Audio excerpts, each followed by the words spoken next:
Hello, welcome back guys to Amalia Projects here. Today in this video I'm going to show you a tutorial how to change country in Temu apps on Android. But before it, I hope you guys click subscribe and the bell button to support the channel. And now without any further ado, let's get started with the video.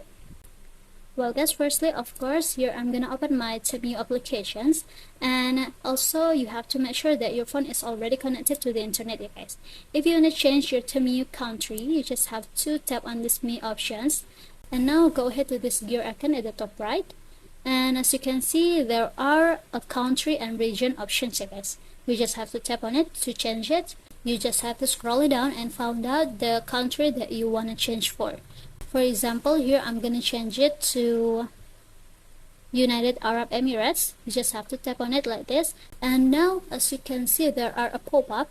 If you want to change for the country, you just have to tap on this switch to United Arab Emirates or the country that you choose.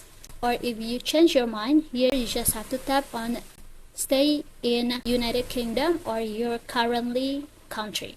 Here I'm gonna change it. I'm gonna switch to the United Arab Emirates, and it will be changed again. Here so you can check it first. I'm gonna tap on this gear, and my country is already changed from UK to Arab Emirates guys. So yeah, I think it's enough from me. Thank you for watching this video. Don't forget to leave your like and comments below, and I'll see you soon on the next one. Goodbye.